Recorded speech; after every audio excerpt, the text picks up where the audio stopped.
میں سمجھتا ہوں ڈز گاڈ ایگزسٹ، یہ در حقیقت انسان کی زندگی کا سب سے اہم سوال ہے۔ اچھا، جاوید اختر ہی کیوں یا مفتی شمائل ندوی ہی کیوں؟ کوئی ہندو کیوں نہیں آیا، کوئی عیسائی کیوں نہیں آیا، کوئی سکھ کیوں نہیں آیا؟ کیونکہ ہمارے اور انہی کے درمیان گفتگو چل رہی تھی۔ میں تو وہاں پہ ان تمام لوگوں کو ریپرزینٹ کر رہا تھا جو ایگزسٹنس آف گاڈ کو مانتے، چاہے وہ ہندو ہو، کرسچن ہو یا کسی بھی مذہب سے تعلق رکھنے والا ہو۔ سوال یہی ہے کہ ان تھیسٹک ورلڈ کی طرف سے، سیکولر ورلڈ کی طرف سے صرف آپ ہی کیوں آئے؟ صرف ہم اس لیے آئے چونکہ ہم دونوں ہی کے درمیان گفتگو ہو رہی تھی نا۔ آپ کو لگتا ہے کہ ابھی ہم دونوں ہی کیوں بیٹھے ہیں؟ جی کوئی اور پترکار بھی ہوگا۔ میرا مقصد یہ ہے کہ حق کو واضح میں کر دوں، چاہے میری چھاپ پڑھے یا نہ پڑھے۔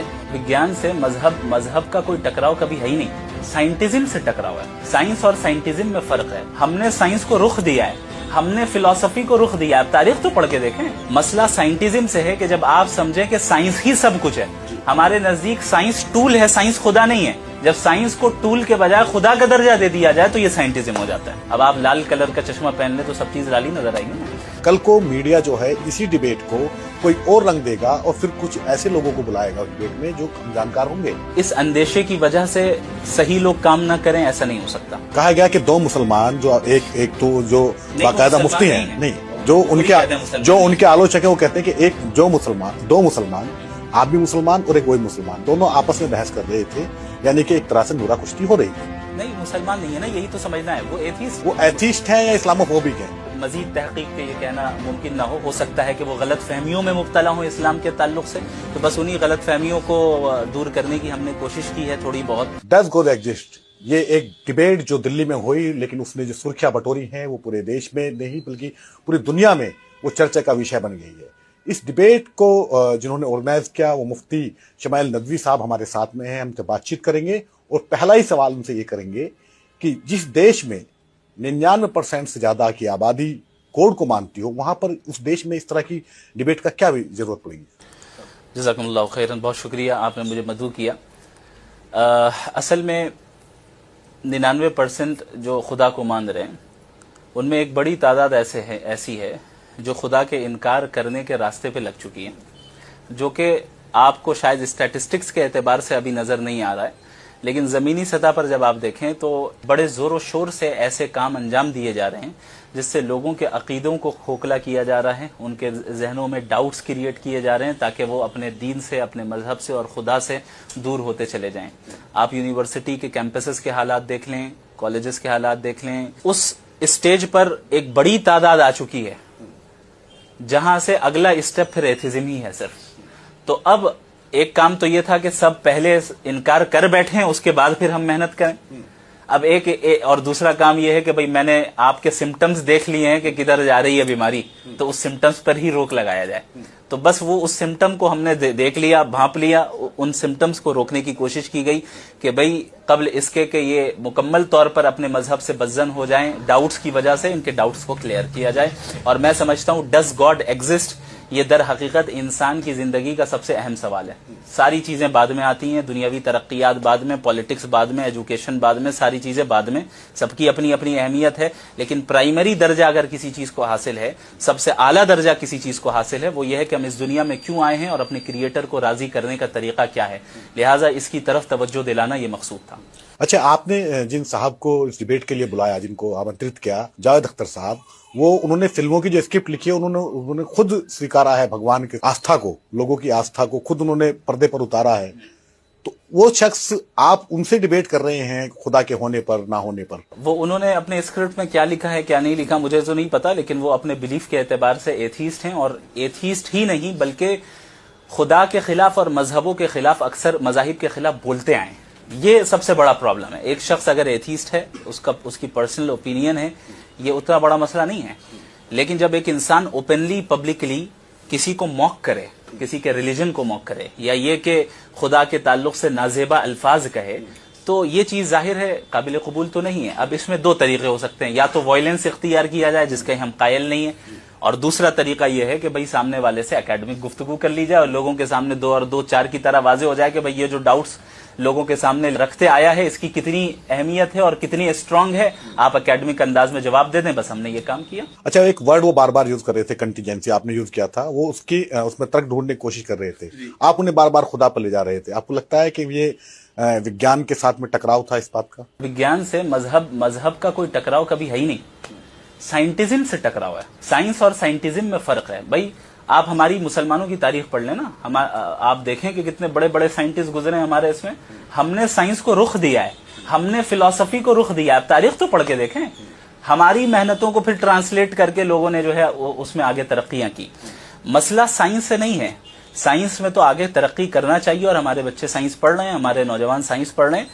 मसला साइंटिज्म से है कि जब आप समझें कि साइंस ही सब कुछ है। हमारे नजदीक साइंस टूल है, साइंस खुदा नहीं है। जब साइंस को टूल के बजाय खुदा का दर्जा दे दिया जाए तो ये साइंटिज्म हो जाता है। यानी जिस देश में खुद प्राइम मिनिस्टर जो है मंदिर मंदिर जाकर के घूमते हो, भगवान का भक्त बताते हो अपने आप को, वहां पर इस तरह की तादाद बढ़ने की उम्मीद है आपको एथिस्ट लोगों की? बढ़ रही है, बिल्कुल बढ़ रही है, जमीनी सतह पर बढ़ रही है। और सिर्फ इस मुल्क में नहीं बल्कि पूरी दुनिया में बढ़ रही है। और उसकी दो वजूहात हैं, शुबुहात और शहावात। शुबुहात कहते हैं डाउट्स को, शहावात कहते हैं अपने डिजायर्स को फॉलो करने को। एक इंसान की जिंदगी में कुछ ऐसे उसके एम्बिशंस बन जाते हैं और ऐसा इरादा होता है कि भाई मुझे ये काम करना है, मुझे वो काम करना है, मुझे ये बनना है, मुझे वो बनना है, मेरे दोस्त ये करते हैं, ये वो करते हैं, वो ये करते हैं, लेकिन मजहब रोक रहा है। लिहाजा आप मजहब को साइड करो, हम अपनी शहवत को फॉलो करेंगे, डिजायर को फॉलो करेंगे। बुनियादी वजह ये। दूसरी चीज शुबुहात, कि मजहब के ताल्लुक से, अकीदों के ताल्लुक से लोगों की तरफ से आपके जहन में डाउट्स डाल दिए गए कि भाई अगर ऐसा है, तुम्हारे मजहब ने तो ये कहा, भाई ये तो सही नहीं है। तो एक स्पेसिफिक रंग का चश्मा पहनाया जाता है और कहा जाता है इस चश्मे से अब अपने मजहब को तुम देखो। अब आप लाल कलर का चश्मा पहन ले तो सब चीज लाली नजर आएगी ना। तो किसी भी चीज को परखने के लिए, जानने के लिए जरूरी है कि आपको न्यूट्रल होना होगा। और जो डाउट्स आपके जहन में आ रहे हैं, आपके जहन में ये बात आनी चाहिए कि अगर इस चीज का जवाब मेरे पास नहीं है तो इसका मतलब ये नहीं कि मेरे मजहब के पास नहीं है, बल्कि अब मैं तलाश करूंगा। मेरी कम इल्मी है, अब मैं मेहनत करूंगा, जानूंगा और माहिरीन से, जो एक्सपर्ट्स हैं उनसे राब्ता करूंगा और उन चीजों को जानने लगूंगा। आज हमारे यहाँ डाउट्स आ रहे हैं तो सेटिस्फाइंग आंसर्स नहीं जा पा रहे हैं, शहवत में मुब्तला हो रहे हैं, दुनिया की हकीकत उन पर वाजे नहीं की जा पा रही है। नतीजा क्या निकल रहा है कि एक बड़ी तादाद अगरचे अपने आप को वो मुस्लिम कहे या हिंदू कहे या अपने मजहब की तरफ निस्बत करें, लेकिन आप देख लें अब प्रैक्टिस में वो उस मजहब पर अमल करने वाले नहीं होते, बल्कि ऐसे माइंडसेट उनका ऐसा बन चुका होता है कि बस लगता है कि अब अगला स्टेज यही है कि खुदा के वजूद का वो इनकार कर बैठे। अच्छा, इस डिबेट के बाद में ये कहा जा रहा है, काफी आलोचना भी इसकी हुई है और ये कहा जा रहा है जिस तरीके से आपने बात रखी है स्टडी और हाजिर जवाबी के साथ साथ, कल को मीडिया जो है इसी डिबेट को कोई और रंग देगा और फिर कुछ ऐसे लोगों को बुलाएगा उस डिबेट में जो कम जानकार होंगे और फिर वो मजाक का विषय बन जाएगी ये चीजें। देखें, ये तो कभी भी हो सकता है ना।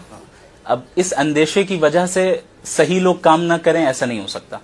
यानी मैं यही अपील करूंगा कि ऐसे हजरात ही इस मैदान में आएं जो इसके माहिरीन हों और उलमा से मशवरा करके आएं, अपने बड़ों से मशवरा करके आएं। ये ना समझे कि भाई जहां भी अपॉर्चुनिटी मिल रही है मैं चला जाऊं और कुछ भी कर लूं, हो सकता है इसका नुकसान भी हो। और बहुत से लोगों ने इस अंदेशे का इजहार किया था हमारी डिबेट के ताल्लुक से भी, लेकिन इस अंदेशे का हरगिज ये मतलब नहीं कि इस तरह की डिबेट्स उन लोगों की तरफ से नहीं होनी चाहिए जो कर सकते हैं। अच्छा, जावेद अख्तर ही क्यों या मुफ्ती शमाइल नदवी ही क्यों? कोई हिंदू क्यों नहीं आया, कोई ईसाई क्यों नहीं आया, कोई सिख क्यों नहीं आया? क्योंकि गॉड का क्योंकि हमारे और उन्हीं के दरमियान गुफ्तगू चल रही थी। अगर किसी हिंदू से चल रही होती तो वो आते, किसी क्रिश्चियन से चल रही होती तो वो आते। हमारी और जावेद अख्तर साहब से गुफ्तगू चल रही थी, हम डिबेट की बात कर रहे हैं तो जाहिर है हम ही दोनों बैठेंगे। कहा गया कि दो मुसलमान जो एक तो जो बाकायदा मुफ्ती हैं, नहीं जो उनके आलोचक है वो कहते हैं कि दो मुसलमान आप भी मुसलमान और एक वही मुसलमान, दोनों आपस में बहस कर रहे थे, यानी कि एक तरह से नूरा कुश्ती हो रही थी। नहीं, मुसलमान नहीं है ना, यही तो समझना है। वो एथीस्ट हैं, अपने आप को डिक्लेयर करते आए हैं कि मैं मुसलमान नहीं हूँ। वो एथीस्ट हैं या इस्लामोफोबिक हैं? ये बड़ी इस्लामोफोबिक कहना तो शायद मेरे लिए, यानी मैं समझता हूँ कि थोड़ा सा बगैर मजीद तहकीक के ये कहना मुमकिन ना हो सकता है कि वो गलत फहमियों में मुब्तला हो इस्लाम के ताल्लुक से, तो बस उन्हीं गलत फहमियों को दूर करने की हमने कोशिश की है थोड़ी बहुत। बाकी वो ये कहना कि दो मुसलमान आपस में भिड़ रहे थे, मुसलमान नहीं है, वो एथीस्ट हैं। और आप मुसलमान और एथीस्ट ना देखें इस डिबेट को, आप देखें थीस्टिक वर्ल्ड और एथीस्टिक वर्ल्ड। मैं तो वहां पे उन तमाम लोगों को रिप्रेजेंट कर रहा था जो एग्जिस्टेंस ऑफ गॉड को मानते, चाहे वो हिंदू हो, क्रिश्चियन हो या किसी भी मजहब से ताल्लुक रखने वाला हो, जो भी क्रिएटर को मानता है कि इस यूनिवर्स का कोई क्रिएटर है, अल्लाह है, ईश्वर है, खुदा है, गॉड है, वो सबको रिप्रेजेंट किया जा रहा था वहां पर। तो दर हकीकत ये एथीस्टिक और थीस्टिक वर्ल्ड के दरमियान ये एक मुबाहसा और एक डिस्कशन थी। सवाल यही है कि उन थीस्टिक वर्ल्ड की तरफ से, सेक्टिक वर्ल्ड की तरफ से सिर्फ आप ही क्यों आए? कोई सिर्फ हम ही इसलिए आए चूंकि हम दोनों ही के दरमियान गुफ्तगू हो रही थी ना। अब अगर कोई तीसरा बंदा भी होता तो उन्हें भी बुला लेते, लेकिन सिर्फ हम दोनों के दरमियान गुफ्तगू चली तो हम दोनों ही आएंगे, जाहिर सी बात है। तो आपको लगता है कि अभी हम दोनों ही क्यों बैठे हैं? जी कोई और पत्रकार भी हो नहीं, ये क्योंकि ये बहस का विषय नहीं है। बहरहाल आपको लगता है कि आप अपनी छाप छोड़ पाएंगे जावेद अख्तर साहब के? देखिए, मेरा ये मकसद नहीं है कि मैं अपनी छाप छोड़ूं। मेरा मकसद ये है कि मैं तो बहुत छोटा अपने तर्कों से अपने मेरा मकसद ये है कि हक को वाज़ेह मैं कर दूं, चाहे मेरी छाप पढ़े या ना पढ़े, खुदा की छाप जरूर पड़ जाए। अच्छा, अगर आपको एक महीना किसी एक बंद कमरे में रहने का मौका मिले तो उसमें आप किसके साथ रहना चाहेंगे? एक नास्तिक के साथ में, एक बिलीवर के साथ में? बिलीवर कौन होना चाहिए? मुसलमान होना चाहिए या नॉन मुस्लिम होना चाहिए? भाई मैं प्राइवेसी बहुत पसंद करता हूँ, मैं अकेले ही रहूंगा। मुझे मेरे साथ दो किताबें चाहिए बस मुझे। एक कुरान चाहिए और दूसरा ज़ादुल माद, जो मेरे नबी की बायोग्राफी है। तो कुरान दे दो, नबी की बायोग्राफी दे दो, 1 महीने क्या 1 साल तक कमरे में रखो, कोई मसला नहीं। अच्छा जी, बहुत बहुत शुक्रिया बात करने के लिए।